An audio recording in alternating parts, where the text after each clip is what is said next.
El día jueves, les recuerdo a los que estuvieron y a los que no, que si podían leer el libro de Ruth, porque el libro de Ruth es un libro que se lee muy fácilmente, es un libro muy cortito, pero a pesar de que es un libro corto, pequeño, en cuanto a extensión literaria se refiere, es un libro muy grande en cuanto a su grandeza espiritual. Encontramos unas lecciones realmente maravillosas, ¿eh? Así que en esta tarde vamos a disfrutar de la exposición de la palabra a través del libro de Ruth. Y vamos a orar en este momentito para pedir la bendición del Señor. Queremos, como siempre, dar la bienvenida a todos, especialmente a los que probablemente esta tarde estén por primera vez. Yo veo caras nuevas en esta tarde. Espero que estén a gusto, que estén cómodos y que podamos disfrutar todos de la palabra del Señor en este momento. Padre Celestial, te damos muchas gracias por este tiempo hermoso de alabanza, de adoración que hemos tenido. Gracias, Padre, por este lugar que tú nos has provisto para alabar y adorar tu nombre. Queremos pedirte en esta tarde que bendigas, Señor, este estudio de tu palabra, que seamos buena tierra donde pueda ser sembrada tu bendita y poderosa palabra. Quita todo obstáculo, todo impedimento, abre nuestra mente, nuestro corazón, nuestro oído espiritual, para que podamos aprender y descubrir las maravillas de tu palabra, Señor. Ponemos delante de ti, pedimos tu bendición, que todo cuanto aquí se haga y se diga sea para tu gloria y tu honra. Gracias también por los hermanos de diferentes naciones que en este momento a través de internet están en sus hogares, en sus países, también escuchando tu palabra. Bendícelos también a ellos y a todos y a cada uno de nosotros. Aquí estamos para aprender de ti. En el nombre de tu amado Hijo Jesús. Amén y amén. Vamos al libro de Ruth, por favor, rápidamente. Ya se han leído unos versículos en esta tarde. Para los que han leído el libro, saben perfectamente que es un libro que está a continuación de la historia de los jueces, lo cual no significa que ya la historia de los jueces pasó al pasado, a la historia, y comienza una etapa nueva, sino que la historia de la familia de Elimelech y su esposa, Noemí, y de sus hijos, se lleva a cabo durante el período de los jueces. La mayoría de los comentaristas dicen que pudo ser, por lo que a continuación les voy a leer, que lo que le ocurrió a Elimelech y a Noemí y a su familia fue probablemente durante el tiempo de Gedeón, el juez llamado Gedeón. Por una sencilla razón, porque dice en el libro de los jueces que durante el tiempo de Gedeón, el pueblo de Israel hizo lo malo ante los ojos del Señor. Y el Señor ya les había dicho muy claramente que una de las cosas que le podían ocurrir en el futuro, que de hecho ocurrió, es que vendría hambre a la tierra. Y curiosamente, si leemos la historia de todos y de cada uno de los jueces, que es una historia de casi 300 años, muy larga, encontramos que en el tiempo, en el periodo de Gedeón, fue cuando hubo hambre. Dice que eran los madianitas, que subían de su país, subían de la parte donde ellos estaban, y dice que subían justamente en el tiempo de la cosecha y arrasaban con todo. Dejaban al pueblo muerto de hambre, el pueblo entró en una crisis económica, la gente se tuvo que ir al monte a esconder en cuevas, y es cuando ellos claman al Señor y el Señor levanta a Gedeón. Así que ya nos hemos situado. La historia que vamos a contar esta tarde se llevó a cabo probablemente durante el tiempo del juez llamado Gedeón. Los personajes principales que aparecen en el capítulo 1 ya los conocéis. Elimelech, que es el padre de la familia, cuyo nombre significa mi Dios es rey. Eli, mi Dios, Melech, rey. El nombre de su esposa es Noemí, significa dulce, significa placentera.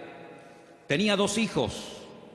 El mayor se llamaba, como dice aquí, versículo 2 de Ruth capítulo 1, Malón y Kelión. Malón significa débil, enfermizo.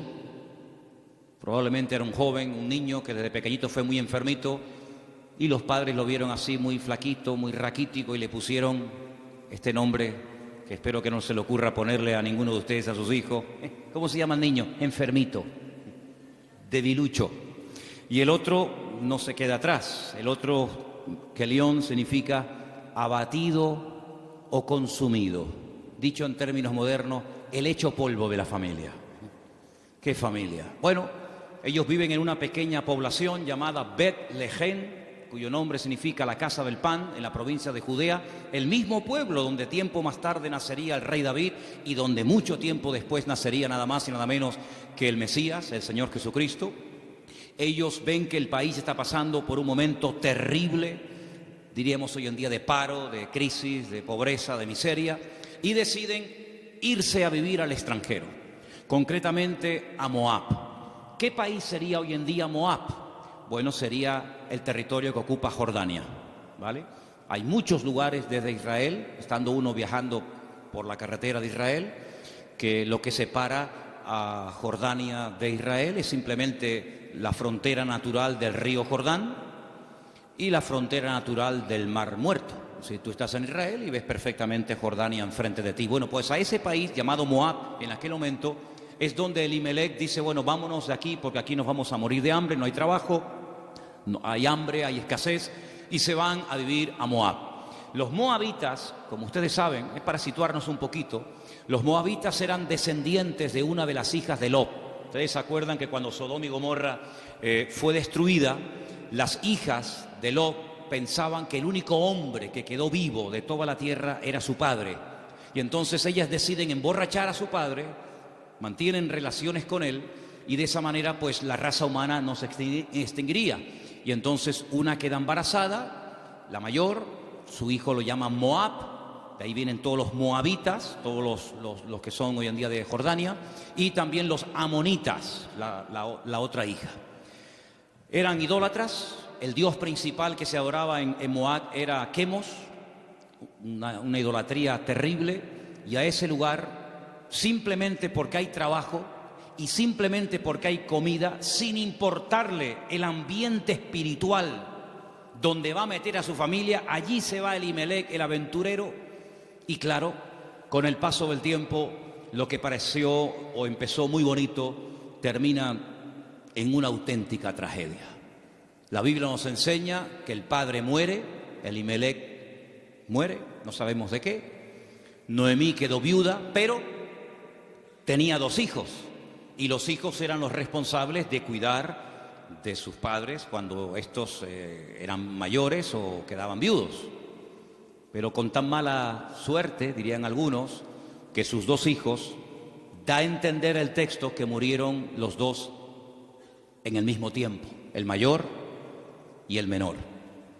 Los judíos entienden que esto fue una especie de castigo o de consecuencia de haber depositado su confianza en los campos de Moab en vez de en el Dios vivo. Y es que yo creo que problemas vamos a tener siempre durante toda la vida. Ahí no está la cuestión. La pregunta es, ¿cómo vamos a reaccionar los creyentes cuando tengamos problemas? Porque cómo reacciona la gente del mundo, ya lo sabemos.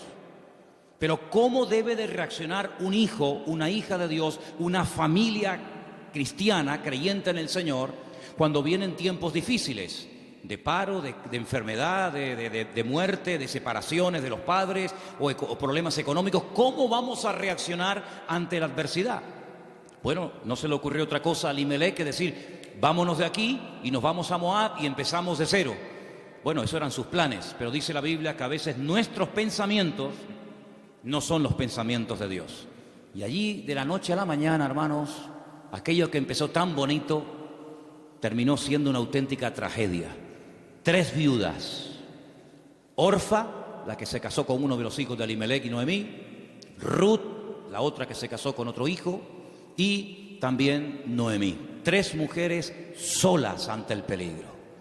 En aquella época no había pagas, ni había ayudas del gobierno ni del Estado para mujeres viudas. Ya el Señor en su palabra, como vamos a ver en esta tarde, había organizado un sistema para ayudar a los más necesitados, a los colectivos más desfavorecidos, como eran las viudas, los huérfanos, también, como no, los extranjeros. Vamos a verlo dentro de un momento. Pero Noemí decide regresar.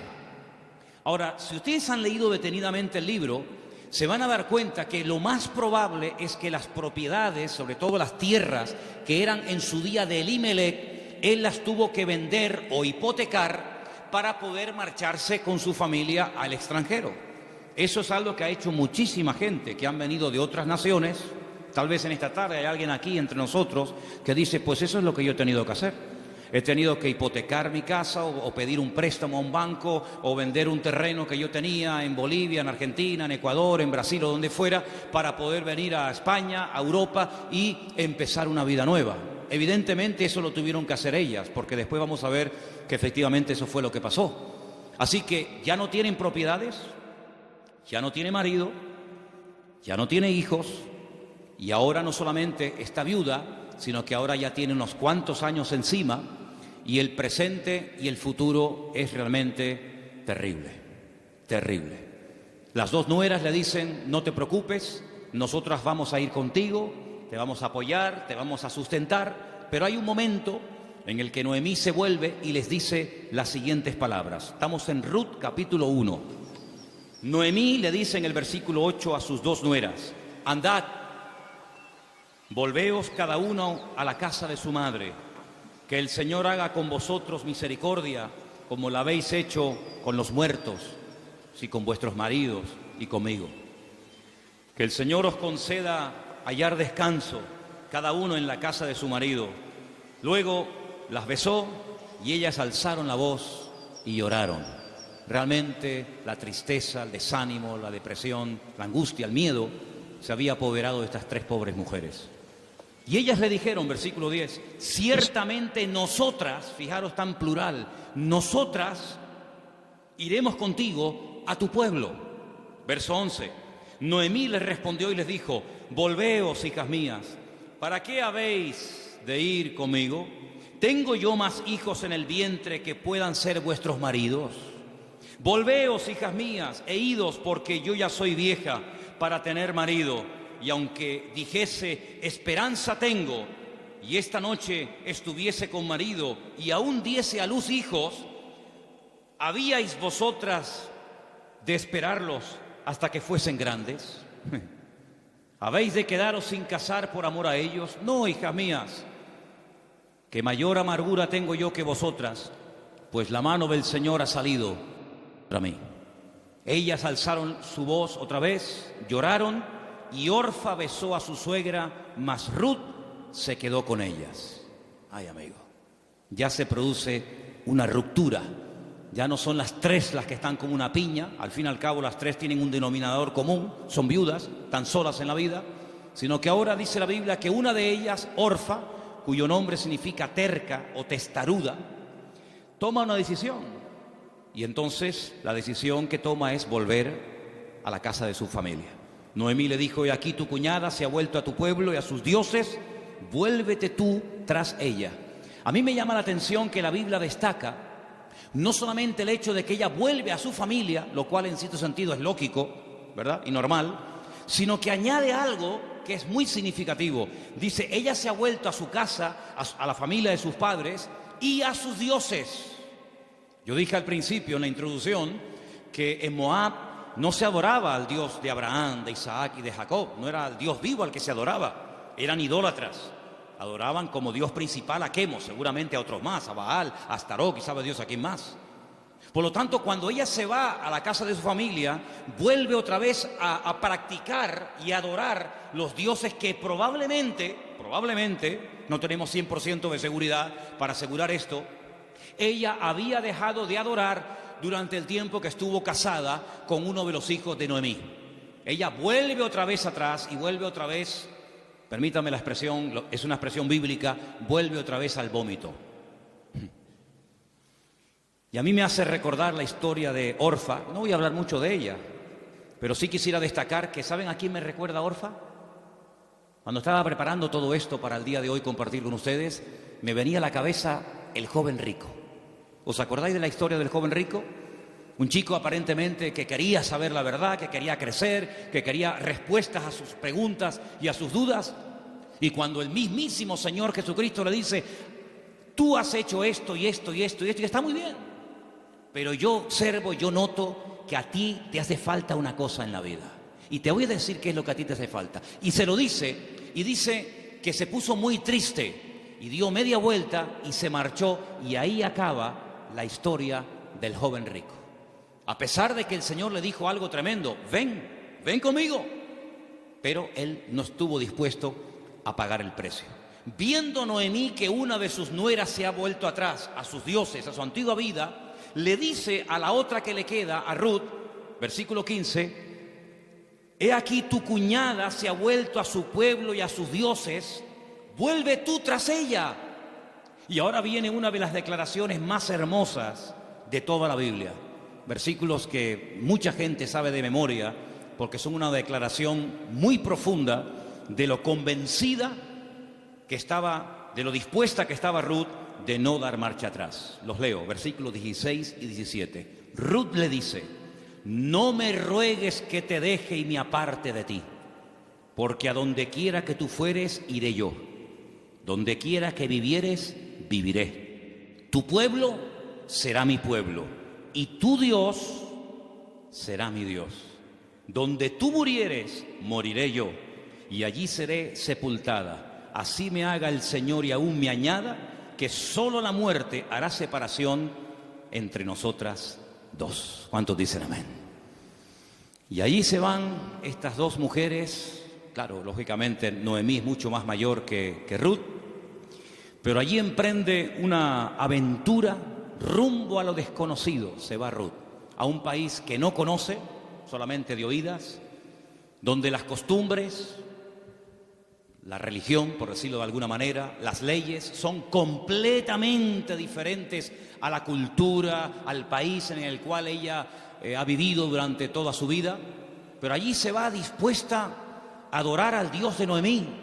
Podríamos decir, en términos que nos podamos entender en esta tarde, que Ruth verdaderamente lo que decide es convertirse, no solamente ayudar y no dejar abandonada a su suegra, sino convertirse al Dios de su suegra y lógicamente también de su marido y en su momento de su suegro. Tu pueblo será mi pueblo, tu Dios será mi Dios. El Dios monoteísta, el Dios que no acepta que se adore a otros dioses aparte de Él, sino que, como dice en su palabra, al Señor tu Dios adorarás y a Él solo servirás. ¿Cuántos dicen amén? Allí se va Ruth rumbo a lo desconocido. Y saben, hermanos, hay un capítulo en la Biblia, que es el famoso capítulo de la mujer virtuosa de Proverbios, que si no me equivoco creo que es el capítulo 31, el último capítulo del libro de Proverbios, que se llama La mujer virtuosa, Eshet Hayil. Y Ruth es la única mujer en todo el Antiguo Testamento que recibe el título de Eshet Hayil, que significa mujer virtuosa. Es decir, que cuando leas el capítulo 31 de Proverbios y que te habla de la mujer virtuosa, tú dices, bueno, ¿y quién es una mujer virtuosa? ¿A quién puedo ver como punto de referencia en la historia de la Biblia para saber a lo que se refiere el Señor? Ahí la encuentras en el libro de Ruth. Una mujer sacrificada, trabajadora, fiel, que es capaz de renunciar a todo a cambio de nada, aparentemente. Una mujer que incluso está dispuesta a morir en tierra ajena. Y fíjate que me llamó la atención que José, que estaba muriendo fuera de su tierra, estaba muriendo en Egipto, antes de morir dice que él dio orden de que, como él sabía y anticipa proféticamente la liberación de la esclavitud de Egipto, él da orden para que sus huesos se los lleven con ellos cuando salgan milagrosamente de Egipto. Y dice la Biblia que lo hicieron así, y durante 40 años, hermanos, los israelitas estuvieron dando vueltas y vueltas en el desierto cargando los huesos de José hasta que llegan a Canaán y logran darle una digna sepultura. Sin embargo, Ruth no dice, cuando yo muera, por favor, lleven mi cuerpo, lleven mis huesos a Moab, sino que ella dice, donde a ti te entierren, que me entierren a mí ahí también al lado tuyo. Sí, una mujer decidida, una mujer comprometida, en otras palabras, una mujer con las ideas claras. ¿Cuántos dicen amén? ¿Cómo vamos a reaccionar frente a la adversidad? Porque si huyeron de Israel, de Betlehem, huyeron a Moab para buscar una mejor vida, ahora la tortilla se ha dado la vuelta. Ahora, cuando regresan, ya sin marido y sin hijo, y con unos cuantos años encima, sola, viuda y sin recursos, hipotecada hasta las cejas y con otra nuera que la acompaña, pues no piensen ustedes que el retorno fue mejor que la ida. Es más, dice la Biblia que cuando las vieron entrar por el pueblo de Betlején, toda la ciudad se echó a la calle diciendo: madre mía. Podríamos utilizar el refrán popular nuestro que dice: ¿quién te ha visto y quién te ve? La mujer salió, o las mujeres salían al encuentro a saludarla y le decían: Noemí, Noemí, tantos años sin saber de ti, vienes sin marido, vienes sin hijo, vienes enferma, golpeada, herida por la vida. Y ella decía: no, por favor, no me llaméis nunca más, no me llaméis más Noemí, porque yo no tengo placer, no tengo contentamiento, ya no me alegra, ya no me llena nada en la vida. Por favor, llamadme Mará, Mará, que significa mujer amargada o afligida. ¿Qué te parece? Y ahora uno dice: bueno, ¿y ahora qué? ¿Ahora qué? ¿A qué se van a dedicar estas mujeres? Ahora sí quiero que vayamos al libro de Levítico, donde hay unos versículos que pocas veces se leen, pero vamos a ver que son muy interesantes, porque en ese pasaje de Levítico, capítulo 19, del 9 al 10, no sé si ustedes lo tenían buscado, ¿no? Okay. Capítulo 19 de Levítico, vamos a leer una ley que solamente existía en el pueblo de Israel en aquel tiempo, y es una ley tan extraordinaria, tan increíble, que fue lo que ayudó en cierto sentido a restaurar la vida de Ruth y de Noemí en aquel nuevo país para ella. Levítico capítulo 19, versículos 9 y 10, el Señor dice en su palabra: cuando ciegues la mies de tu tierra, no segarás hasta el último rincón de ella, ni espigarás tu tierra segada. No rebuscarás tu viña, ni recogerás el fruto caído de tu viña. Para el pobre y para el extranjero lo dejarás, dice el Señor. ¿Qué es lo que hacía la gente? Cuando iba a coger la cosecha, arrasaban con todo. Y si se caía un racimo de uvas, o se caía una espiga de trigo, o de cebada, o de lo que fuera, daban marcha atrás y lo recogían. Y si alguien se metía en aquel campo después del tiempo de la siega, estaba pelado, no había nada. Sin embargo, el Señor dice: ustedes van a ser diferentes. Esto es una ley donde el Señor muestra su amor y su compasión por el pobre, por el huérfano, por la viuda, por el extranjero, por el que no tiene prácticamente ningún recurso para buscarse la vida, como el caso de Ruth y de Noemí. Ustedes, cuando vayan a segar, no sean avariciosos, no quieran acapararlo todo. Oye, si se cae una espiga, déjala. Si hay un rinconcito que no quieres, digamos, cosecharlo, meter la hoz, déjalo ahí en un rinconcito, para que cuando ustedes terminen, pues puedan entrar los que no tienen tierra, los que no tienen trabajo, las viudas, los extranjeros, los pobres, los huérfanos, y puedan de alguna manera conseguir algo para llevarse a la boca. Y eso es lo que utiliza Ruth. Como ella sabe, evidentemente por los labios y por la influencia buena de Noemí sobre ella, le dice: vete a espigar, vete hoy a buscar la vida. Noemí, ¿a dónde va a ir la pobre? Si la pobre ya está vieja, está enferma, está cansada, está desanimada, pero allí se va Ruth. Y si ustedes han leído el libro, dice que se va antes de la salida del sol, y cuando llega la noche aún está espigando en el campo. Es increíble. Ella podía haber recogido menos, pero ella está recogiendo para ella y también para su suegra Noemí. Y hay un momento en el que la invitan a comer. El dueño del terreno, un tal Booz, del cual hablaremos ahora, dice ¿esta mujer quién es? Dice: esta es la nuera de Noemí, lleva todo el día trabajando.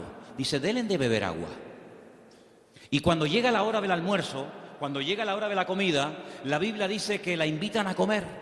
Y ella dice que comió hasta saciarse, pero hay un momento en el que le sobra comida, y en vez de tirarla a la basura, como la mayoría de la gente hace cuando le sobra comida, dice que ella la guarda.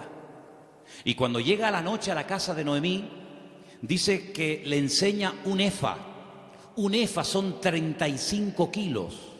en este caso de cebada, y dice, mira, esto es lo que yo hoy he espigado, después lo he tenido que desgranar para hacer la harina, y no solamente eso, sino que te traigo la comida que me sobró al mediodía, te la traigo para que tú comas. Cuando le pregunta a la suegra, ¿en qué campo tú has estado hoy? ¿Dónde has trabajado? Y le dice, he trabajado en el campo de un tal Booz y me ha tratado muy bien. Le ha dado orden a sus criados, a los jornaleros, de que no se metan conmigo, de que no se rían de mí, de que me traten bien, de que no me hagan pasar vergüenza.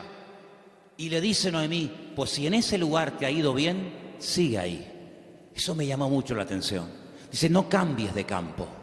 Si en un sitio te ha ido bien, ¿para qué ir a otro sitio? Ayer estábamos en el sur y hablando con un señor venezolano que ha montado un negocio, me dijo una frase que yo en mi vida había oído y nos gustó mucho y nos impactó. Y dijo, nunca vuelvas al lugar donde un día fuiste feliz. Porque si vuelves a un lugar hace años donde fuiste feliz, nunca más volverás a experimentar la felicidad que añoras. Y me impactó aquello. Y me vino a la cabeza el texto que dice, nunca digas que los tiempos pasados fueron mejor que el tiempo presente. Dice, porque no hablarás con sabiduría. Pero Noemí se da cuenta de que hay un hombre que se llama Booz, y resulta que se da cuenta la viuda Noemí de que ese tal Booz, cuyo nombre significa mi fortaleza, resulta que es Goel. Ahora hablaremos de esta palabra, que es una palabra de vital importancia en la Biblia. Aprendan de esa palabra. Viene del verbo Gaal. El verbo Gaal en hebreo significa libertar. Goel es la palabra que se traduce al castellano por la palabra redentor. Ahora vamos a ver lo importante que era la figura del Goel, porque en cierto sentido vamos a ver que Booz es un tipo de Cristo. Fíjense qué importancia tiene esto. Resulta que había una ley, que vamos a leerla, hemos leído la ley de la siembra, de dejar trozos para los pobres, para las viudas, pero en Deuteronomio capítulo 25 hay una ley muy interesante que yo no sé, si la tuviéramos que poner en práctica nosotros hoy en día, si estaríamos dispuestos a cumplir con esto. Yo no sé, pero es muy interesante, no sé si alguna vez la has escuchado. Dice así, Deuteronomio capítulo 25, del versículo 5 en adelante. Dice así la palabra, escucha. Cuando hermanos, varones, habitaren juntos y muriere uno de ellos, como el caso de Malón y Kelión, que eran hermanos que vivían juntos, si muere uno de ellos y no tuviere hijos, la mujer del muerto no se casará con hombre extraño. Su cuñado se llegará a ella y la tomará por mujer y hará con ella parentesco. Y el primogénito que ella diere a luz sucederá en el nombre de su hermano muerto, para que el nombre de éste no sea borrado de Israel. ¿Entendéis, no? Si el hombre no quisiere tomar a su cuñada, irá entonces su cuñada a la puerta, a los ancianos, y dirá, mi cuñado no quiere suscitar nombre en Israel a su hermano, y no quiere emparentar conmigo. Entonces los ancianos de aquella ciudad lo harán venir, hablarán con él, y si él se levantare y dijere, no quiero tomarla, se acercará entonces su cuñada delante de los ancianos, le quitará el calzado del pie, le escupirá en el rostro y le hablará y le dirá, así será hecho al varón que no quiere edificar casa a su hermano, y se le dará este nombre en Israel, la casa del descalzado. Qué ley tan extraña, ¿no? Dos hermanos y uno de ellos muere sin haber tenido hijos, y para que no se olvide o para que no se quede su nombre borrado en la historia, el hermano vivo, que es el Goel, el Redentor, tenía que casarse con la viuda, y el primer hijo que naciera de esa relación es como si fuera hijo del hermano difunto, para que de esa manera se perpetuara su nombre y para que de esa manera las herencias y las tierras no se diluyeran en el espacio y en el tiempo. Y esto es lo que le ocurre a Ruth. Ruth resulta que se casó con un judío, con un hombre de Belén de Judea, pero ella no tuvo hijos con él. Su hermano, es decir, su cuñado, también murió. Por lo tanto, no hay posibilidad de redimirla.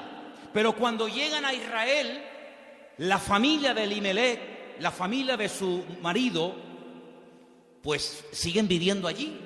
Y hay un pariente cercano al cual Booz le dice: oye, a ti te corresponde el derecho de casarte con Ruth. A ti te corresponde el derecho de pagar todas las deudas de Ruth. A ti te corresponde recuperar el patrimonio y las tierras que en su tiempo tuvieron que venderse para que esta familia tuviera que irse al extranjero. Es decir, te haces cargo de la tierra, te haces cargo de las deudas y te haces cargo de la viuda. Y este dice: de eso nada. De eso nada. Pagar yo deudas que no son mías y casarme yo con una mujer que a mí ni me va ni me viene. Y Booz dice: muy bien, vamos a ir delante de 10 ancianos, vamos a ir delante de un minyan, delante de 10 hombres judíos, y tú vas a decir eso delante de ellos, que no quieres redimir a Ruth, que no quieres hacerte cargo de sus deudas, de sus hipotecas y de la viuda, y lo vas a decir delante de testigos. Y lo dice. Y entonces es cuando entra en escena Booz y le dice a Ruth: hija, tú no te preocupes. Ahora, la diferencia de edad de Ruth y de Booz tenía que ser inmensa. Algunos comentaristas dicen que ese pariente que rehusó casarse con Ruth probablemente era un hermano de su suegro, de Elimelech. Y algunos comentaristas también he oído que opinan que Booz puede ser que también estuviera emparentado con su suegro, de tal manera que ya era un señor mayor, una persona ya de cierta edad, había una diferencia de edad tremenda. Pero él asume la responsabilidad, no solamente de casarse con la viuda, sino de pagar la hipoteca y las deudas que la familia dejó y que hay que volver a recuperar las tierras. Lógicamente todo eso costaba dinero. Solamente había dos posibilidades de que en Israel una persona que se desprendiera de patrimonio pudiera volver a recuperarlo. Solamente había dos formas. Una, que llegara el año de jubileo. ¿El año de jubileo qué era? Era una celebración, una fiesta que se llevaba a cabo cada 50 años.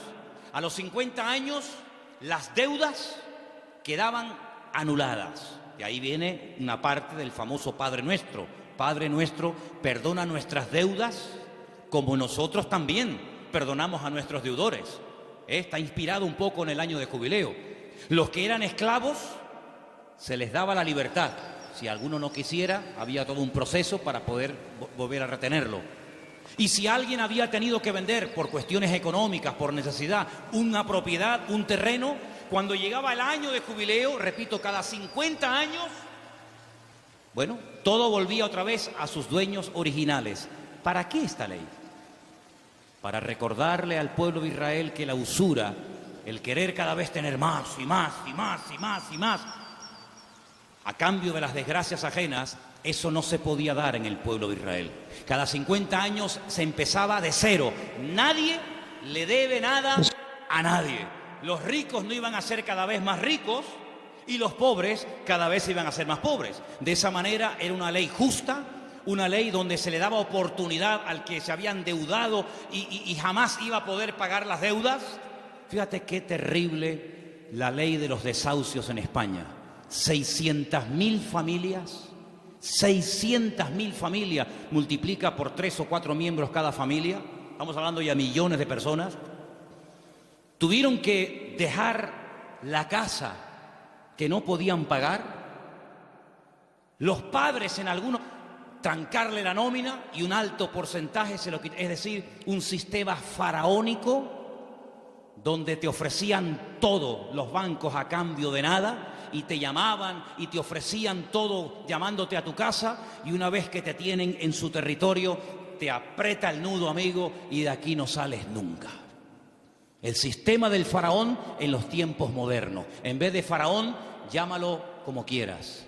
Sin embargo, Dios en su palabra jamás iba a permitir que su pueblo cada vez fuera de mal en peor, endeudándose de tal manera que al final era imposible hacer frente a semejantes deudas. Y una cosa también muy importante, aunque no es el tema a tratar, entre hermanos no se podían dar préstamos con intereses. Ustedes saben que hay personas que están pagando muchos años y todavía la deuda no se ha pagado. Lo que están pagando es simplemente parte de los intereses, porque son tan elevados que por una regla de 3, cuanto más pagas, más debes. ¿Cómo se come eso, hermano? Así que la única forma de recuperar una tierra que se había vendido era llegar al año de jubileo. Pero ¿quién le aseguraba al que había vendido una propiedad, ponte que tuviera 40 o 50 años, que iba a durar otros 50 años para recuperar la tierra? Era prácticamente imposible, impensable. Pero luego había otra forma. Era otra forma. Pero claro, ahí había que tener mucho amor y mucha compasión. Y era decir, no es mi deuda, entre comillas, no es mi problema, pero yo voy a redimirte, yo voy a ser tu Goel, yo voy a asumir cuánto debes. Pues mira, tuve que vender la casa, tuve que hipotecarla, tuve que vender el terreno, tuve que hipotecar los animales. En algunos casos tuve que vender a mis hijos como esclavos a trabajar a jornal durante un tiempo. Yo me hago cargo de todas tus deudas y encima me caso contigo, levantamos descendencia y empezamos una vida nueva. ¿Cuántos dicen amén? Bueno, hermano, eso fue lo que hizo el Señor Jesucristo por todos y cada uno de nosotros, ¿sí o no? Cuando vinimos al Señor, la inmensa mayoría de los que estamos aquí y muchos de nosotros, ¿cómo vinimos al Señor? ¿En nuestro mejor momento? Yo pienso que la mayoría de los que nos hemos convertido al Señor, cuando vinimos a los pies de Cristo, vinimos en nuestro peor momento. Algunos desanimados, otros enfermos, otros enganchados, otros esclavos de no sé qué y de no sé cuánto. Pero el Señor Jesucristo dijo, a ver, ustedes tienen una deuda tremenda. Y una deuda no con un banco, no con una financiera. Ustedes tienen una deuda conmigo. Y es una deuda que no se puede pagar con trabajo, ni con dinero, ni con lágrimas, ni con sudor. Es una deuda que solamente se puede pagar con sangre. Pero no cualquier sangre, sino con la sangre preciosa de Jesucristo. Y vuestra miseria, vuestra hipoteca, vuestra crisis material y espiritual, yo me hago cargo de ella. Y yo os compro a precio de sangre. Y por eso podemos leer en Primera de Pedro unos versículos tremendos, donde basados en la ley del Goel, el que redimía al que estaba destruido, Pedro dice, tenéis que saber, hermanos queridos, Primera de Pedro 1:18, que habéis sido rescatados. Eso fue lo que hizo Booz por Ruth, rescatarla, redimirla. Vosotros fuisteis rescatados de vuestra vana manera de vivir, la cual recibisteis de vuestros padres, no con cosas corruptibles como oro o con plata, sino con la sangre preciosa de Cristo, como de un cordero sin mancha y sin contaminación, ya destinado desde antes de la fundación del mundo. Cristo, antes de que existiera Adán y Eva, antes de que existiera el jardín del Edén, Él sabía que un día iba a venir a este mundo a morir en la cruz por los pecadores. Desde antes de que el mundo existiera, ya Él sabía que su destino iba a ser ese. Desde antes de la fundación del mundo, pero manifestado en los postreros tiempos por amor de vosotros. Y mediante Él, ¿cuál creéis en Dios? Quien le resucitó de los muertos y le ha dado gloria, para que vuestra fe y esperanza sean en Dios. ¿Cuántos dicen amén? Este Booz es un hombre tremendo. Es un hombre que dice, bueno, yo soy rico, tengo tierras, tengo de todo. ¿Qué necesidad tengo yo de meterme ahora, permítame, en estos líos? Asumir deudas que yo no contraje. Si Elimelech hipotecó sus tierras y tuvo que vender sus casas, ¿a mí qué me importa? Diría alguno. Y si tuvo que irse al extranjero a buscarse la vida, y si allí murió él y sus hijos, y ahora hay una serie de mujeres que están las pobrecitas sin nada en la vida, ¿yo qué tengo que ver con todo esto? Pero Booz no es un hombre frío, insensible. Booz es un hijo de Dios. Y los hijos de Dios tenemos corazón, no solamente cabeza. ¿Cuántos dicen amén? Hay que tener corazón. Hermanos, en las vestiduras del sumo sacerdote, que las tenéis ahí si queréis ver cómo eran, el sumo sacerdote llevaba en su pecho los nombres de la familia de Israel, las tribus de Israel: Judá, Benjamín, Zabulón. Y el sumo sacerdote decía: pero si yo no soy de la tribu de Judá, ¿yo para qué tengo que llevar el nombre de una familia que no es la mía? ¿Por qué tengo yo que llevar en mi pecho el nombre de la tribu de Zabulón, si yo soy levita? Pero es que el Señor le enseñó al pueblo de Israel a través del sumo sacerdote que para servir a Dios y para creer en el Señor y hacer su voluntad, uno tiene que tener corazón. ¿Cuántos dicen amén? Hay tanta insensibilidad, hermano, incluso en el pueblo de Dios. Sí, dicen que España es un país muy solidario, el país de más donaciones de órganos del mundo. Sí, está muy bonito. Pero hermanos, el mundo no nos tiene que dar ejemplos a nosotros, ni lecciones de solidaridad y de amor, sino que somos nosotros los que deberíamos ser la gente más solidaria y los que más apoyamos al necesitado del mundo, porque para eso el Señor nos ha puesto en esta tierra. Y Booz dijo: no, yo no me voy a limpiar las manos como tú que te has limpiado las manos, porque los que habéis leído el libro os habéis dado cuenta que cuando al pariente cercano le dicen: oye, que hay unas tierras que son preciosas, están abandonadas, porque Elimelech se tuvo que ir al extranjero, pero son unas tierras hermosas. Este dijo: uy, estas son para mí, porque ahora junto las mías con las de Elimelech, y cuando yo me muera, mis hijos tendrán más herencia. Y tiene unos campos, y tiene unos olivares, y tiene. Pero Booz le dice: pero espérate un momento. No solamente hay que recuperar tierras y propiedades, sino que aquí hay algo muy importante, y es que aquí hay una vida. Aquí no solamente hablamos de cosas, aquí hablamos de seres humanos. Qué interesante que Faraón decía: llévense las bestias, llévense los animales, pero déjenme las mujeres y los niños aquí. Qué curioso, ¿no? Interesante, ¿no? Y Booz dijo: no, si tú no quieres hacerte cargo de esta situación y no quieres coger todo el paquete, sino lo que te interesa, y renuncias, entonces yo hago acto de presencia. Y ahí entra Booz en escena, y dice la Biblia que se casan, y desde el momento en el que Ruth entra en contacto con Booz, su vida cambió radicalmente. Pero yo pregunto, ¿y este hombre tan bueno, tan solidario, con un corazón de oro, que sin comérselo ni bebérselo, se encuentra de la noche a la mañana teniendo que asumir una responsabilidad tremenda de atender a una viuda, con lo que eso conlleva, de atender también a una suegra que no era la suya, pero que viene en el paquete también incluida, de tierras, de hipoteca? Este pedazo de hombre, ¿de dónde salió? Algunas hermanas solteras que están orando para tener un compañero, un varón en la vida, dice: pero Señor, súpleme un Booz. ¿Dónde están esos hombres? Bueno, yo no sé dónde están, pero yo te digo una cosa, yo sé de dónde salió este. ¿Sabes de quién es hijo Booz? ¿Tú te acuerdas cuando un día el general Josué le dice a 2 de sus soldados: vamos a entrar a Canaán, cosa que Moisés no logró hacer? A nosotros nos corresponde ahora entrar y tomar posesión de la tierra. Pero antes de entrar, vamos a hacer algo. Voy a mandar a 2 espías, no exploradores como los que mandó Moisés, que fueron unos inútiles, sino 2 espías, 2 hombres que entren secretamente y cuando vengan nos digan qué estrategia tenemos que emplear para atacar este pedazo de ciudad con doble muro, cerrada, imposible de conquistar. Y ahí se van estos 2 hombres. Y van y se quedan en una casa de prostitución. Y algunos dirán: ¿y cómo 2 hombres del pueblo de Israel se van a semejante lugar? Bueno, no es que fueron a pecar, sino que era el lugar donde 2 extranjeros pasarían desapercibidos perfectamente, porque por allí entraban y salían muchos. Y allí contactaron con la dueña de aquel negocio, por llamarlo de alguna manera, y la dueña una noche en una habitación les dice: yo sé quiénes son ustedes, yo sé de qué país sois, yo sé que vosotros sois israelitas, y yo he oído lo que vuestro Dios ha hecho por vosotros.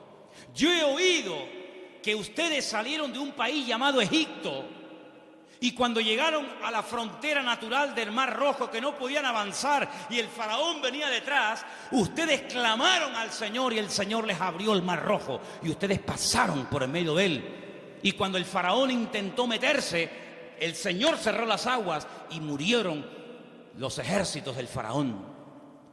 Y ustedes entraron por el desierto y hemos oído lo que el Señor ha hecho por vosotros y por eso la ciudad está muerta de miedo y ha desfallecido nuestro corazón. Yo suplico, yo ruego por amor de vuestro Dios que cuando entréis y toméis posesión de la tierra, porque sabemos, y dice así, sabemos que Jericó va a ser tomada y conquistada por vosotros, que tengáis misericordia de mí y de mi familia. Y estos hombres se quedan sorprendidos porque esta mujer está contando las noticias de hace 40 años. ¿Tú te acuerdas de lo que leíste en el periódico hace 40 años? Bueno, algunos dirán, pero si yo no tengo más que 25. ¿Pero alguien se acuerda aquí de lo que leyó en un periódico hace 40 años?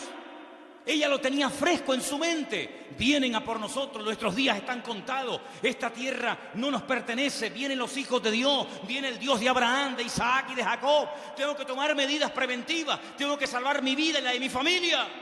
Y los espías le dicen, vamos a hacer algo. Si tú no te chivas, si tú no dices que hemos estado aquí, si tú no vas ahora con el cuento al capitán de la guardia o al rey de Jericó, sino que tú mantienes el secreto, y el día que nosotros entremos en la ciudad, tú estás dentro de la casa con toda la familia que quiere ser salva, nosotros te protegeremos a ti y a toda tu familia. Y como va a ser esto algo tremendo, porque aquí va a haber una conmoción, un terremoto, esto va a ser un cataclismo terrible, y una ciudad tan enorme, para saber diferenciarla de tantas casas, coge este trapo de color rojo, lo amarras ahí por fuera de la ventana. Yo le diré a los soldados cuando entren a tomar posesión de Jericó, que donde hay un trapo rojo colgado ahí en la ventana, ahí no entren, que esa es la casa de Rahab, la ramera.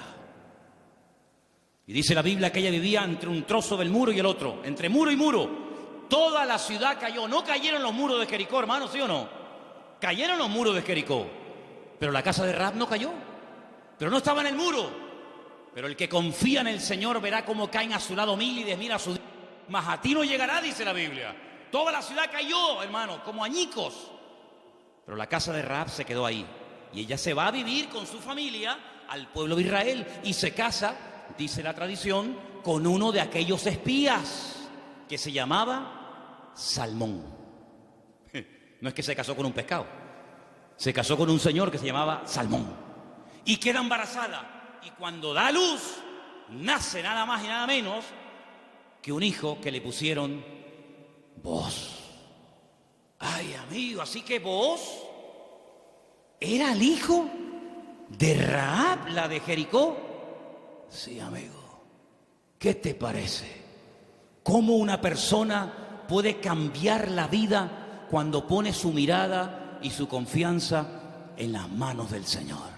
De ser una mujer como era en Jericó, a lo que llegó a ser cuando lees el árbol genealógico, los antepasados de Cristo, en Mateo capítulo 1, te encuentras que en el árbol genealógico de nuestro Señor Jesucristo aparece nada más y nada menos que Rahab, aquella mujer salvada milagrosamente de la destrucción de la ciudad de Jericó.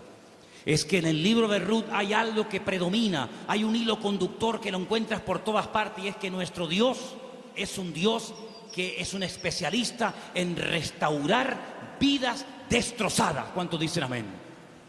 No solamente es un Dios que echa fuera demonios y un Señor que levanta al caído, y un Dios que sana a los enfermos y que salva a los pecadores, sino que es un Dios que le encanta restaurar vidas destrozadas, y cuanto más difícil, mejor lo hace. ¿Cuántos dicen amén? Dile al que está a tu lado, nuestro Dios es un Dios que restaura las vidas. ¡Aleluya! Nuestro Dios restaura las vidas. ¡Aleluya! Vos, el Goel, el Redentor, asume sus responsabilidades, sabe que el primer hijo va a ser considerado no como suyo, sino como hijo del difunto, del marido de Ruth, pero no le importa, porque él no se quiere llevar la gloria en ningún momento, sino que él quiere hacer la voluntad del Señor. aunque el precio a pagar sea ese. Y por querer preservar el nombre, la memoria, el recuerdo del primer marido de Ruth, este hombre pasa a la historia por ser un gran hombre de Dios. ¿Te das cuenta? Lo que uno siembra es lo que uno cosecha. ¿Cuántos dicen amén? Ahora, no solamente el Goel, el Redentor, era el responsable de pagar las deudas del difunto y recuperar las tierras y casarse con la viuda, sino que hay un elemento que quiero mencionarlo de pasada, no aparece en el libro de Ruth, pero lo quiero comentar, y es que era el responsable de vengar la sangre, era el vengador de la sangre. Es decir, si por ejemplo al marido de Ruth lo hubieran matado, en vez de morir de una enfermedad, como aparentemente parece que murió, lo hubieran matado, Booz tenía la obligación de vengar la sangre del marido de Ruth. Era el que vengaba la sangre derramada inocentemente por cualquier persona. Pero eso no lo quiero tocar, pero también entra dentro de la responsabilidad del Goel. Ahora, hay 3 versículos que vamos a leer en esta tarde que son muy bonitos y muy interesantes, y por favor presten atención. Salmo 119, 154. Defiende mi causa y redímeme, vivifícame con tu palabra. Vuélvelo a leer otra vez, por favor. Defiende mi causa y redímeme, vivifícame con tu palabra. La figura del Redentor, la figura del Goel, estaba tan impregnada en la cultura judía, en la cultura bíblica, que los salmistas, los que escriben salmos y otras porciones de la Biblia, conociendo la importancia de este personaje tan trascendental para poder restaurar vidas destruidas, se inspiran en esa figura, y entonces el salmista, que seguramente es el autor del Salmo 119, el rey David, dice: redímeme, sé tú mi Goel. Fíjate qué importante era la figura del Goel en aquellos tiempos. Proverbios 23:11, por favor. Porque el defensor de ellos es el fuerte, el cual juzgará la causa de ellos contra ti. Ahí está, el Señor haciendo las veces del fuerte, del protector, del que cuida, del que redime, del que ayuda a levantar al que ha tropezado y caído. Realmente es algo realmente extraordinario. Y el último texto, Isaías 41:14. No temas, gusano de Jacob, oh vosotros los pocos de Israel. Yo soy tu socorro, dice Jehová, el Santo de Israel es tu Redentor. Amén. El Santo de Israel es tu Goel, es tu Redentor. Él es el que se va a encargar. Ahora, hermano, déjenme que les diga algo. El Goel, el Redentor, ¿de qué se hacía cargo? ¿Solamente de la viuda?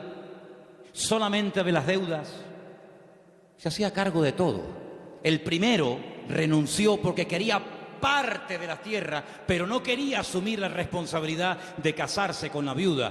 Booz dice: no, todo o nada. Las deudas, las hipotecas, lo que se perdió, y también de la viuda. Y hermanos, el Señor Jesucristo, cuando ha venido a nuestra vida, ¿de qué se ha hecho cargo? ¿De perdonar solamente nuestros pecados? Bueno, gloria a Dios, si solamente hubiera hecho eso el Señor, perdonar nuestros pecados y prometernos la vida eterna, bueno, gloria a Dios. Pero es que hay mucho más que eso. Es que con la salvación, con la conversión, no solamente va incluido el perdón de mis pecados, sino la protección física y espiritual de mi vida. Y Él ha prometido suplir todas mis necesidades. ¿Por qué? Porque es mi Redentor, porque es mi Goel. ¿Quién iba ahora a darle comida y vestido y atender y cuidar y mimar y amar a Ruth? Pues tú, que para eso te has casado con ella, el Goel, el Redentor. Bueno, pues eso es lo que el Señor ha hecho con nosotros. En ciertos sentidos, como que se ha casado Dios con su pueblo. A su pueblo le llama su cuerpo. Ese cuerpo tiene una cabeza que es Cristo. Y Él es el que se encarga de todos y de cada uno de los detalles de nuestra vida. Entonces, yo no entiendo cuando hay creyentes que tienen una fe muy grande para una cosa y luego para otro dudan.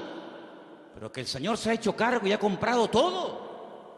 Tus deudas, tus enfermedades, tus desánimos, tus miedos, tus angustias, tus complejos, tu pecado, todo lo ha comprado el Señor.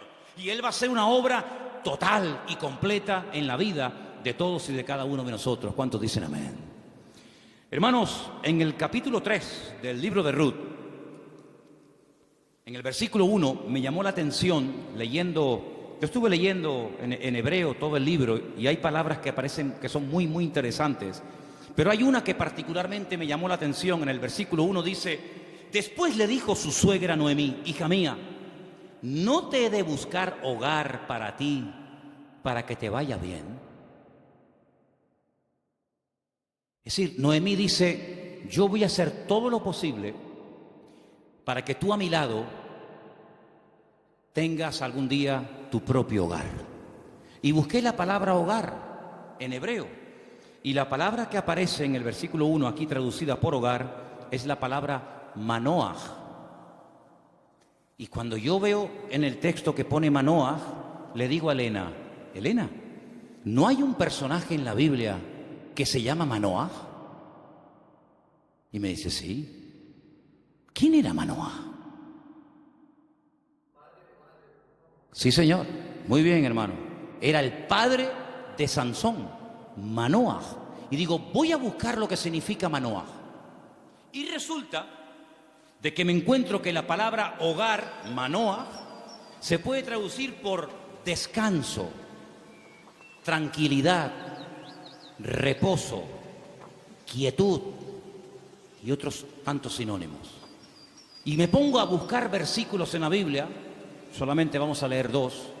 Me pongo a buscar versículos en la Biblia donde aparece la palabra Manoah y me quedé sorprendido, porque una de las primeras veces que aparece la palabra Manoah, traducida aquí en el texto castellano-español por la palabra hogar, es en Génesis 8:9, y os vais a quedar sorprendidos porque tiene que ver con un pájaro, tiene que ver con un animal. ¿Lo tenéis? Génesis capítulo 8, versículo 9, y dice así. ¿Lo tienen, chicas?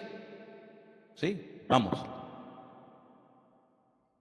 Y no halló la paloma donde sentar la planta de su pie, y volvió a él al arca, porque las aguas estaban aún sobre la faz de la tierra. Entonces él extendió su mano y tomándola, la hizo entrar consigo en el arca. Noé no podía consultar el parte meteorológico, no tenía ordenador dentro del arca, no tenía WhatsApp y decir: oye, por ahí donde tú vives. Bueno, es que no podía decir eso, porque no había nadie con vida fuera del arca. ¿Y cómo consulto? ¿Cómo me atrevo yo a abrir la puerta del arca y si se me entra el agua dentro? Llevaba un año dentro de aquel barco. ¿Salgo o no salgo?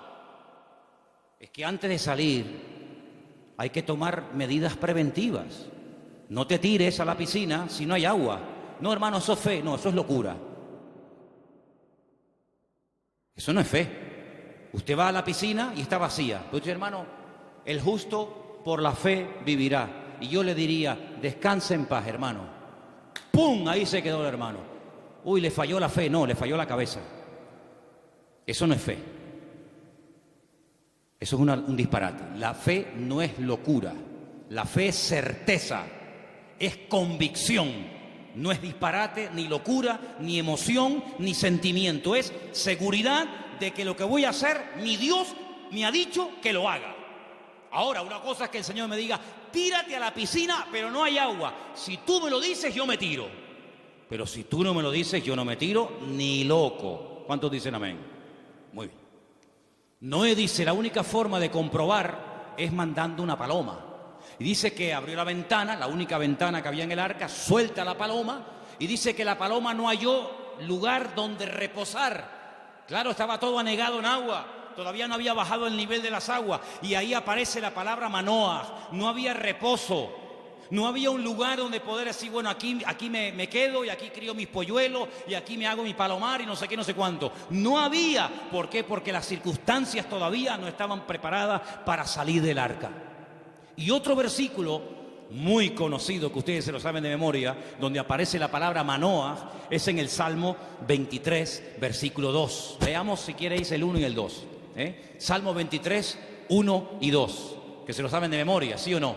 Que dice, vamos, dale. Jehová es mi pastor, nada me faltará. En lugares de delicados pastos me hará descansar. Junto a aguas de reposo me pastoreará. Junto a aguas de reposo, allí donde hay calma, donde hay quietud, allí me pastoreará el Señor. Una de las características del Señor es que lo que hace el Señor trae al corazón reposo, tranquilidad, paz. ¿Cuántos dicen amén? Donde hay paz está el Señor. Donde no hay paz, dudo mucho de que el Señor esté. El apóstol Pablo le decía a los corintios: lo que yo les he enseñado es para poner orden en la iglesia, porque esto me lo dijo el Señor que compartiera. Porque en nuestras iglesias lo que caracteriza a nuestras congregaciones es el orden. Pero si alguien quiere ser contencioso, allá él. Por lo tanto, hermanos, lo que Noemí le está diciendo a su nuera Ruth es que el anhelo de su corazón es que Ruth logre tener algún día un reposo, que logre tener un sitio de tranquilidad donde sea feliz. Y por eso se traduce por la palabra hogar. Y yo pregunto una cosa: ¿y tu hogar cómo está esta noche?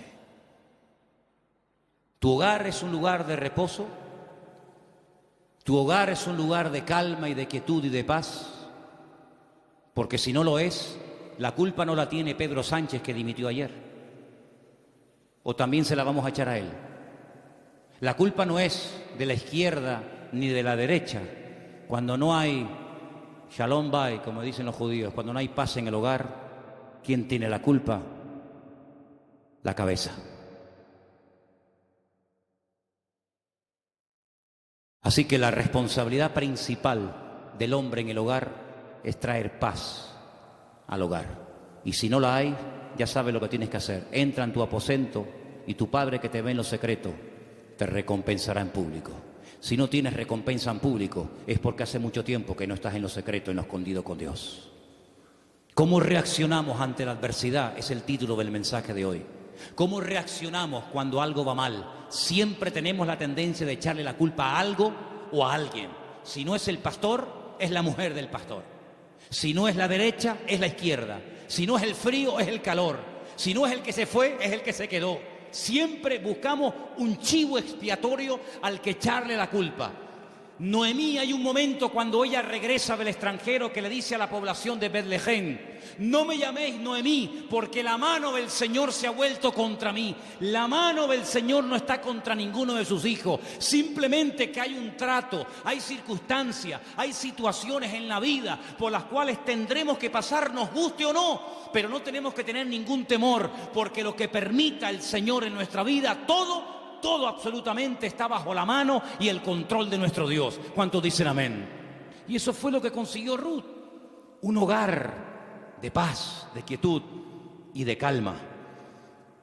Y quiero terminar leyendo unos versículos del libro de Ruth, capítulo 4, versículo 11, que fue la bendición que pronunciaron, la bendición que le dieron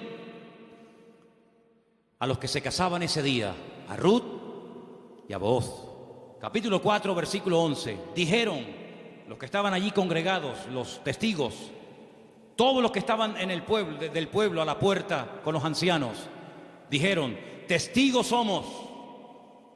El Señor haga a la mujer que entra en tu casa como a Raquel y como a Lea, las cuales edificaron casa de Israel, y tú seas ilustre en Efrata y seas de renombre en Belén, y sea tu casa como la casa de Fares, el que Tamar dio a luz a Judá, por la descendencia que de esta joven te dé el Señor. Y Booz tomó a Ruth, y ella fue su mujer, y se llegó a ella, y el Señor le dio que concibiese y diese a luz un hijo.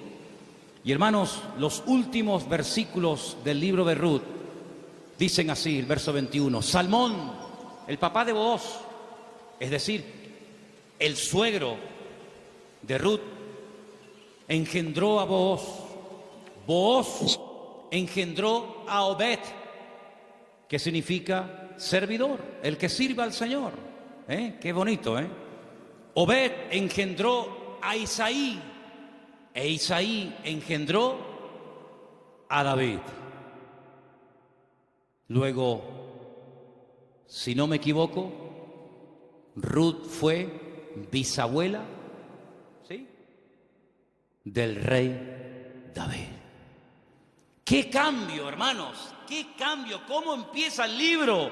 Una familia destruida, una familia que no sabe a dónde disparar, que no sabe a dónde irse. Miseria, hambre, he tenido que hipotecar la casa, he tenido que vender los terrenos, sin nada. a la aventura, ¡ala! Nos vamos a Moab.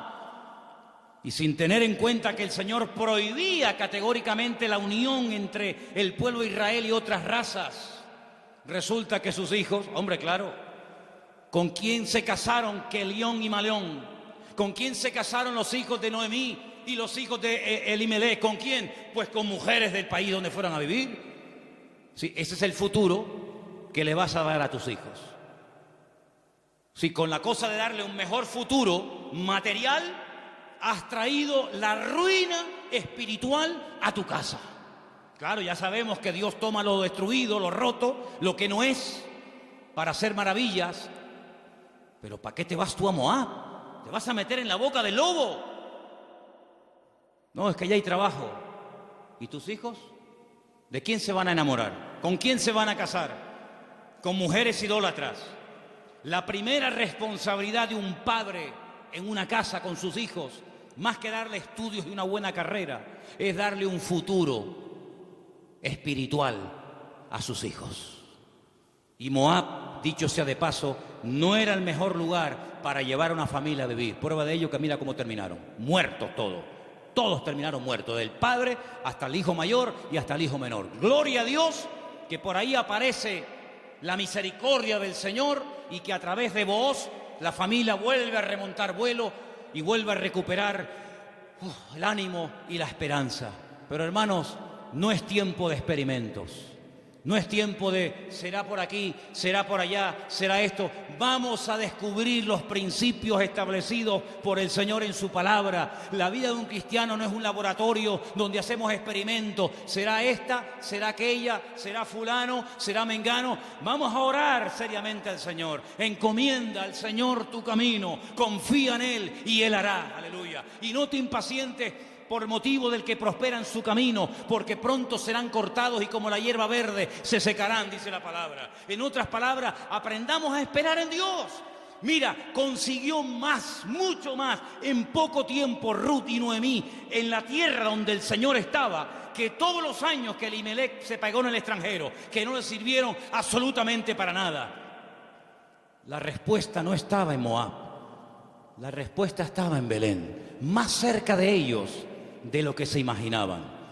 Y yo solamente quiero decirte algo. ¿De dónde viene el Señor Jesucristo? Los antepasados de Cristo, ¿quiénes son? ¿No son Obed? ¿No es Booz? ¿No es Rahab? ¿No es Ruth? ¿No es el rey David? ¿No es la tribu de Judá? ¡Claro que lo es!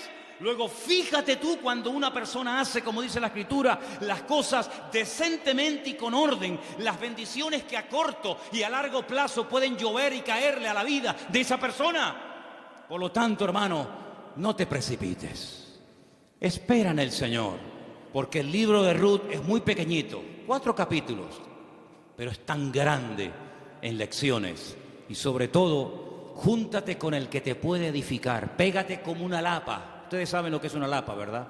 Pégate como una lapa a la persona que te puede bendecir. Le dice, y termino, Noemí a Ruth: no te separes de vos. Esta noche quiero explicar esto porque puede ser que algunos lo leyeron y dijeron, pero ¿qué le estaba proponiendo la suegra? Dice, esta noche vístete bien, úngete,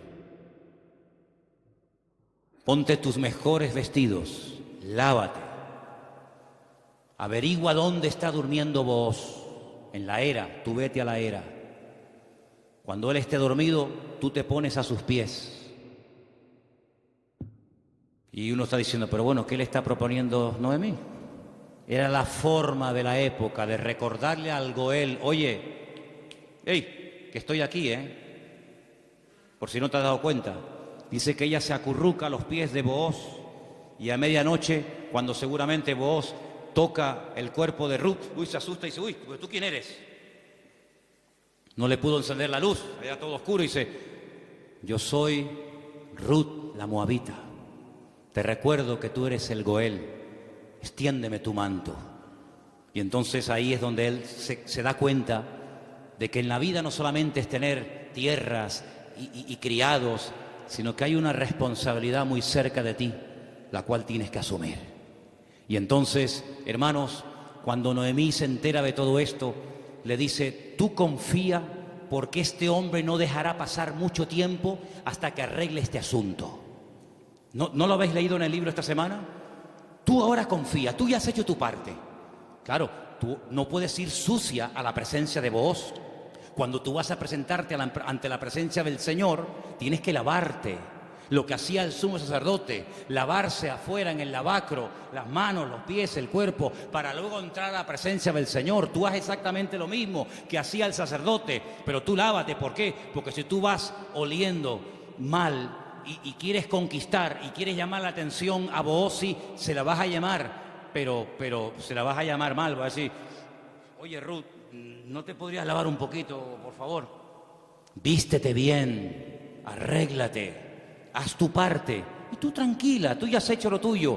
Yo te aseguro de que este hombre no dejará pasar mucho tiempo hasta que este tema sea solucionado. Hermanos, si esa era la confianza que tenía Noemí en Booz, al ser un hombre de Dios, que al percatarse, al estar informado de una situación que solamente él podía solucionar, ¿cuánto más nuestro Padre Celestial nos dará las cosas que nosotros pedimos y pedimos con fe si sabemos esperar en Él? No dejará pasar mucho tiempo el Señor hasta decir, yo asumo mis responsabilidades y mi responsabilidad es ser tu pastor, proveer tus necesidades, cuidarte y protegerte todos los días de tu vida. Si Booz se encargó de Ruth, ¿cómo no se va a encargar nuestro Goel, nuestro Redentor, nuestro Rey de Reyes y Señor de Señores, de tus hijos, de tu esposa, de tu trabajo, de tu salud, de tu familia, cuando Él es el Señor Todopoderoso que todo lo sabe, todo lo conoce y ni siquiera hemos abierto la boca y ya el Señor sabe lo que mi vida necesita? Por lo tanto, ese fuerte aplauso a nuestro Goel,